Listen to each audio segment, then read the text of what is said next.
Bonsoir tout le monde. Bienvenue pour ce message tant attendu. Faut mettre les pendules à l'heure selon la parole de Dieu parce que beaucoup de choses est apportée ces temps-ci. Séduction, convoitise, péché et l'abandon de la parole de Dieu, l'abandon de l'amour envers Jésus-Christ. L'iniquité grandit de plus en plus. Et la foi, l'abandon de la foi, l'apostasie est là au milieu de cette génération et c'est pas du nouveau. Amen. Alléluia. Alors, le message, mettre les pendules à l'heure. On va regarder dans ce contexte de Matthieu chapitre 3, quand on parle de Jean-Baptiste, message sur le baptême du Saint-Esprit et de feu. Plusieurs ont attribué cela, ce passage, d'une façon erronée, comme en disant que, bon ben oui, Jésus baptise du Saint-Esprit et de feu, the power of fire. Non, le feu, ça n'a pas rapport. Ça n'a pas rapport avec la puissance du Saint-Esprit. C'est autre chose que dans les Actes des Apôtres, chapitre 2, lorsque les langues de feu apparaissent. Alors, on va regarder ça ensemble. Que veut dire Jean le prophète, Jean-Baptiste, dans ce passage des Écritures? Lui qui était le précurseur, il était le précurseur, lui qui préparait le chemin du Seigneur. Lorsqu'il mentionne que Jésus vous baptisera du Saint-Esprit et de feu, regardons cela ensemble, frères et sœurs, dans Matthieu chapitre 3, 1 à 12. On va le lire ensemble avant de commencer. Ça commence comme ceci. En ce temps-là, parut Jean-Baptiste prêchant dans le désert de Judée. Il disait, repentez-vous, car le royaume des cieux est proche. Jean est celui qui avait été annoncé par Ésaïe le prophète. Ça avait été prophétisé longtemps d'avance. Lorsqu'il dit, c'est ici la voix de celui qui crie dans le désert. Préparez le chemin du Seigneur, aplanissez ses sentiers. Jean avait un vêtement de poil de chameau et une ceinture de cuir autour des reins. Il se nourrissait de sauterelles et de miel sauvage. Les habitants de Jérusalem, de toute la Judée et de tout le pays des environs du Jourdain se rendaient auprès de lui, auprès de Jean, et confessaient leurs péchés. Ils se faisaient baptiser par lui dans le fleuve du Jourdain. Mais voyant venir à son baptême beaucoup de pharisiens et de sadduciens, ils leur dirent, « Race de vipères, qui vous a appris à fuir la colère à venir? » Jean prévient les religieux de ce temps et l'Esprit de Dieu prévient les religieux de ce siècle-ci, dans les temps que nous vivons présentement. Le Saint-Esprit avertit. Il dit, « Produisez donc du fruit digne de la repentance et ne prétendez pas dire en vous-même, nous avons Abraham pour père, car je vous le déclare que de ces pierres-ci, Dieu peut susciter des enfants à Abraham. Déjà, la cognée est mise à la racine des arbres. Tout arbre, donc, qui ne produit pas de bons fruits, sera coupé et jeté. Les arbres, ça représente les pierres vivantes, les enfants de Dieu qui sont là au milieu du corps de Christ. Moi, je vous baptise, Jean dit, moi, je vous baptise d'eau pour vous amener à la repentance. Mais pour vous amener à la repentance. Il baptise d'eau. Il n'est pas rendu encore à la repentance. Mais celui qui vient après moi est plus puissant que moi, et je ne suis pas digne de porter ses souliers. Lui, Jésus, il vous baptisera du Saint-Esprit et de feu. Il a son vent dans la main. Il nettoiera son air. Il amassera son blé dans le grenier. Mais il brûlera la paille dans un feu qui ne s'éteint point. Il y a deux points précis dans ce texte. Vous baptisera du Saint-Esprit. Et si on continue dans le contexte, au verset 12, il dit qu'il a son vent dans la main, il va nettoyer son air, il amassera son blé dans le grenier, et il brûlera la paille dans un feu. Il parle de feu qui ne s'éteint point. Bon. Alléluia. Gloire à toi, Seigneur. Seigneur Dieu, que tu puisses venir convaincre chaque enfant de Dieu, chaque personne qui seront là pour écouter ce message qui est très important, parce que plusieurs ont pris ce texte et l'ont apporté pour leur propre intérêt en pensant et en disant que nous avons ce feu en nous, une puissance du Saint-Esprit qui n'est pas la vérité. Alors on va voir ça ensemble. Voici que Jean va déclarer dans ce passage des Écritures, Matthieu 3, verset 3. Jean était celui qui préparait le chemin du Seigneur. Tous les habitants de Jérusalem allaient vers Jean pour se faire baptiser, comme on l'a lu, dans le Jourdain. Verset 5. Ensuite, tous confessaient leurs péchés et se faisaient baptiser par Jean dans les eaux du Jourdain. Chose qu'on fait aujourd'hui, certaines assemblées font baptiser les gens dans l'eau pour suivre Jésus. C'est un engagement. Jean poursuit au verset 7 en disant aux pharisiens et sadduciens, il leur dit, race de vipères, qui vous a appris à fuir la colère à venir? Jean prévient les pharisiens et les sadduciens de la colère qui éclaterait au jour du Seigneur. La proximité du châtiment qui est proche. C'est un jugement qui est proche, un châtiment qui est proche, même dans cette génération, frères et sœurs. La prédication de Jean faisait écho de ce qui était connu dans l'Ancien Testament, dans le livre du prophète Ézéchiel, chapitre 7, 19. Il dira ceci, « Ils jetteront leur argent dans les rues, et leur or sera pour eux un objet d'horreur. Leur argent et leur or ne pourront les sauver. Au jour de la fureur de l'Éternel, ils ne pourront ni rassasier leur âme, ni remplir leurs entrailles, car c'est ce qui les a fait tomber dans leur iniquité. » Et nous savons que plusieurs marchent dans l'iniquité, dans le mal, le péché. Ils ont profané le temple de Dieu par leurs idoles et leur argent. Leur conscience était placée dans leur richesse, qui était le contraire du fruit de la repentance. Ils avaient placé leur confiance dans des richesses terrestres, matérielles, qui est le contraire de la repentance. C'est ce que nous voyons et entendons aujourd'hui quand nous parlons de l'évangile de la prospérité. Un évangile de prospérité, attaché à l'argent et attaché aux biens matériels, de la cupidité à l'horreur et l'abomination. Et cela se trouve dans notre génération. Il ne faut pas se surprendre de ça, frères et sœurs, ça a été prophétisé depuis des années, depuis des siècles. Un autre petit prophète qui parle, c'est Sophonie. Sophonie 1, 18. Il dit, ni leur argent, qui confirme la parole d'Ézéchiel, ni leur argent, ni leur or ne pourront les délivrer au jour de la fureur de l'Éternel. Il y a une fureur, il y a une colère qui vient. Par le feu de sa jalousie, tout le pays sera consumé, car il détruira soudain tous les habitants du pays. Pourquoi aujourd'hui plusieurs ne comprennent pas cela au milieu de bien des assemblées, au milieu même de l'Église? Le prophète Jean poursuit en leur disant, verset 8, « Produisez donc du fruit digne de la repentance. » Qu'est-ce que veut dire Jean-Baptiste? Qui veut dire digne du changement. Il faut qu'il y ait un changement lorsqu'il y a une repentance, lorsqu'il y a un baptême, un changement, un engagement qui construit et qui bâtit et qui est approuvé de Dieu, par Dieu. Les religieux ne voulaient pas changer. Les religieux de ce temps ne voulaient pas changer. La colère de Dieu va finir. Écoutez bien, frères et sœurs, la colère de Dieu va finir par atteindre les religieux des derniers siècles. Les religieux des derniers siècles. On fait partie des derniers siècles, frères et sœurs. La colère de Dieu va finir par atteindre les religieux qui ne veulent pas se repentir et qui sont rebelles à la parole de Dieu. La colère de Dieu va finir par les atteindre. Par la suite, Jean leur dira au verset 10, « Déjà, la cognée est mise à la racine des arbres. Tout arbre donc qui ne produit pas de fruits sera coupé et jeté au feu.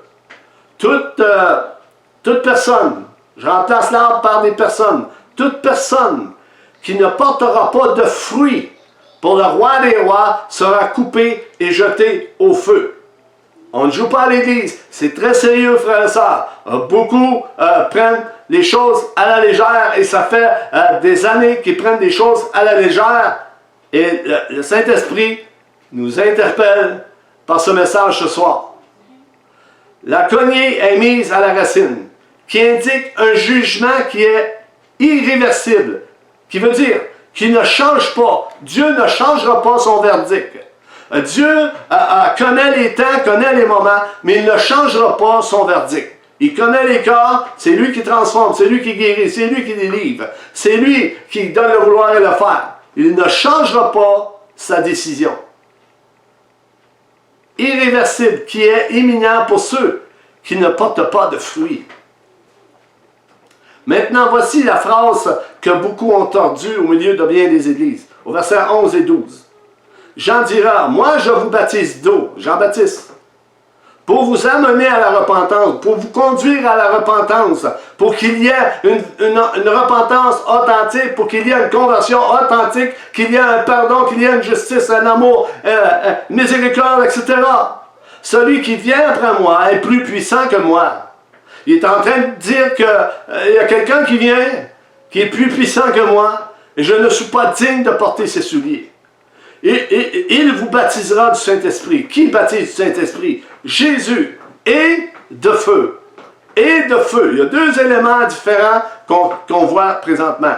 Du Saint-Esprit et de feu, ça n'a pas rapport avec les Actes des Apôtres, chapitre 2, lorsqu'ils sont dans la chambre haute et des langues de feu leur apparurent. C'est symbolique. C'est comme la colombe qui descend sur Jésus lorsqu'il se fait baptiser. C'est symbolique. Alors, qu'on prenne garde, que l'Église prenne garde sur ce qu'ils reçoivent et ce qu'ils disent. Un baptême de feu touche le jugement de Dieu, là où il y aura des grincements de dents. Là, il y aura des grincements de dents. Premièrement, il y a trois types de baptêmes qui sont mentionnés dans ce passage, dans ce texte. Premièrement, le baptême d'eau était pour amener à la repentance, car le baptême de Jean symbolisait et représentait la purification en confessant leurs péchés, en confessant verbalement leurs péchés, en public. Deuxièmement, le baptême du Saint-Esprit qui signifie que tous ceux qui croient en Christ sont baptisés du Saint-Esprit. Sont baptisés du Saint-Esprit. On va voir dans la lettre aux 1 Corinthiens, Paul va en parler chapitre 12, 13. Le baptême est un engagement verbal. Écoutez-moi bien. Ceux qui ont des oreilles entendent ce que l'Esprit nous dit. Le baptême est un engagement verbal devant la communauté chrétienne. Verbal. C'est un engagement. C'est une obligation. Si tu veux t'engager à suivre Jésus, c'est comme dans l'armée. Si tu veux t'engager, il faut qu'il y ait une action de fait. L'apôtre Paul va dire dans sa lettre au 1 Corinthiens 12, 13. Nous avons tous en effet été baptisés dans un seul esprit pour former un seul corps, soit juif, soit grec, soit esclave, soit libre. Et nous avons tous été abreuvés d'un seul esprit. Pas de plusieurs esprits. Aujourd'hui, on voit plusieurs esprits qui est entré au milieu de l'Église et qui s'infiltrent d'année en année, de mois en mois, de jour en jour. Et il y en a qui prennent cela pour l'Esprit de Dieu. C'est trompeur, c'est mensonge. C'est le père du mensonge qui fait croire des choses à ceux qui ne sont pas alertes, à ceux qui ne lisent pas la parole de Dieu et qui se fient à toutes sortes de choses. Alléluia. C'est l'Église qui représente, c'est l'Église qui représente le corps spirituel de Christ. Et se forme lorsque les croyants sont immergés par Christ dans le Saint-Esprit. Je répète, et se forme lorsque les croyants sont immergés par Christ dans le Saint-Esprit. L'apôtre Paul va l'expliquer dans sa lettre aux Romains 6, versets 3 à 4. L'apôtre Paul, dans ce passage, ne parle pas du baptême d'eau, qui n'est que le signe extérieur d'engagement de l'union du croyant avec Christ, dans sa mort et sa résurrection. Il dit ceci, « Ignorez-vous que nous tous qui avons été baptisés en Jésus-Christ, c'est en sa mort que nous avons été baptisés. Ignorez-vous, Église, que nous tous qui avons été baptisés en Jésus-Christ, c'est en sa mort que nous avons été baptisés. En sa mort, nous avons donc été ensevelis avec lui par le baptême en sa mort, afin que, comme Christ est ressuscité des morts, par la gloire du Père, de même, nous aussi, marchons en nouveauté de vie. Comme Paul le dit dans sa lettre aux 2 Corinthiens 5, 17. Si quelqu'un est en Christ, il est une nouvelle créature. Les choses anciennes sont passées, et voici toutes choses sont devenues nouvelles. Tous les croyants sont immergés dans le corps de Christ par le moyen du Saint-Esprit et font partie d'un même corps. On ne parle pas de feu, là. On parle du Saint-Esprit, immergés dans le corps de Christ par le moyen du Saint-Esprit et font partie du même corps. Troisièmement, qui est la dernière, le type de baptême, Jean dira, il a son vent à la main. Qui a son vent à la main? Jésus a son vent à la main. Il nettoiera son air, qui veut dire que Jésus va faire une séparation au milieu de son Église, parce qu'il le sait, qu'il y a de la corruption, qu'il y a du péché, qu'il y a de la rébellion, et qu'il y en a qui ne veulent pas se repentir et qui se sont adonnés à une autre doctrine que celui que Christ a enseigné. Une séparation. Il séparera le blé de la balle, la paille qui représente l'ivraie. Jean déclare dans ce passage, il amassera son blé dans son grenier. Il amassera le fruit de sa grâce, de sa miséricorde, de sa rédemption dans son grenier. Mais écoutez bien, mais il brûlera la paille, il brûlera l'ivraie dans un feu qui ne s'éteint point. Quand il dit il va baptiser de feu, c'est ça, c'est ce feu-là qu'on parle. Il brûlera la paille, l'ivraie, dans un feu qui ne s'éteint point. Baptisé de feu. Dans l'ensemble de ce passage, le feu indique le jugement de Dieu. Et nous savons qu'il y a un feu, oui, qui purifie les péchés, qui purifie le corps, la conscience, etc. Mais le feu qu'on parle ici, c'est un feu de jugement, un feu de destruction. Le feu a la valeur de l'instrument du jugement de Dieu. Versets 10-12. Le baptême de feu signifie nécessairement un jugement sur ceux qui refusent de se repentir, qui sont rebelles à la vérité et au salut de Dieu, qui ignorent complètement l'enseignement de Jésus-Christ, qui ont abandonné leur premier amour, qui ont tout abandonné.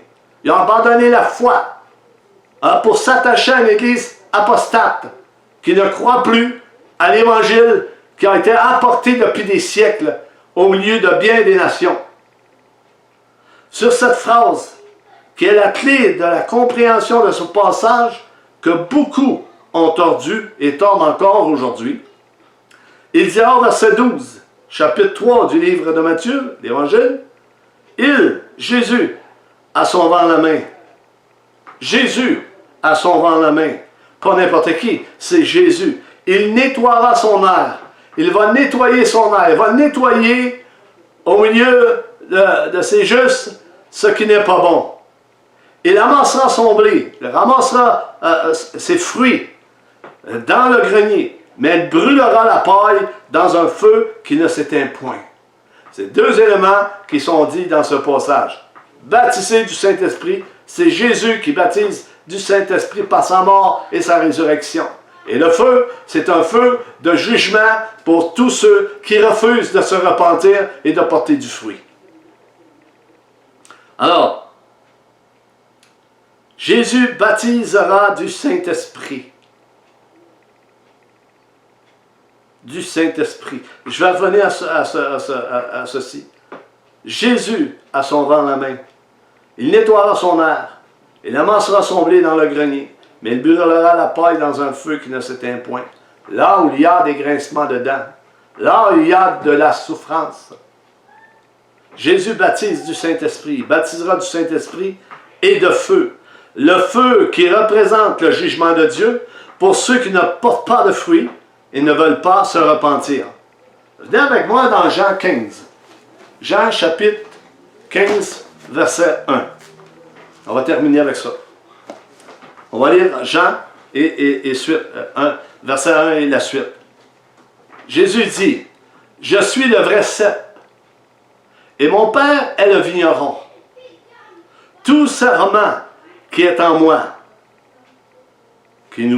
c'est nous qui représentons les serments, qui est en Jésus, qui ne porte pas de fruits. » C'est spécial parce que Jésus dit, « Tout serment qui est en moi. » Ces serments sont en Jésus.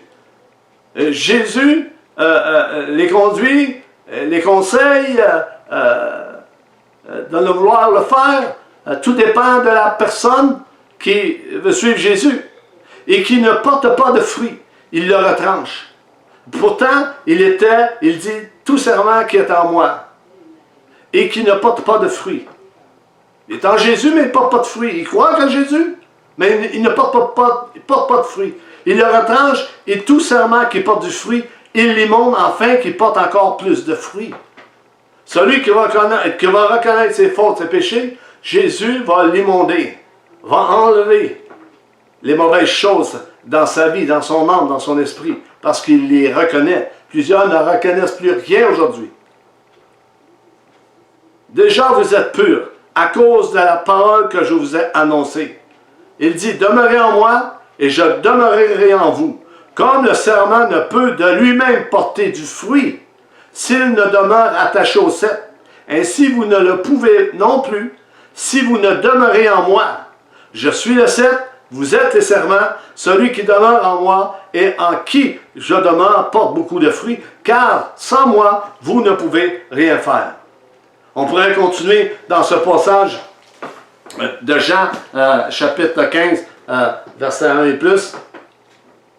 Mais on va s'en tenir à ce passage de Matthieu, quand Jean-Baptiste dit que celui qui vient après moi est plus puissant que moi.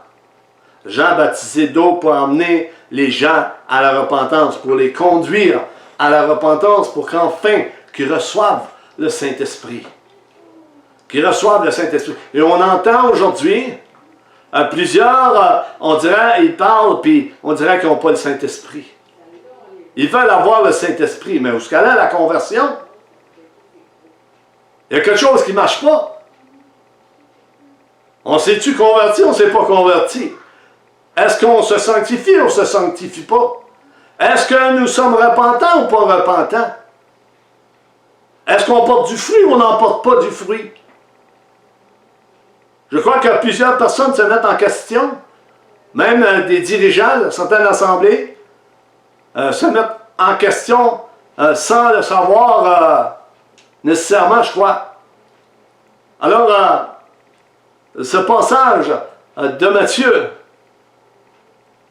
Jésus baptise du Saint-Esprit et de feu. Un feu de jugement qui touche la colère de Dieu.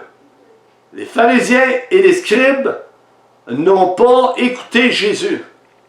Ils étaient rebelles à Jésus. Ils ont même attribué ce que Jésus faisait au diable.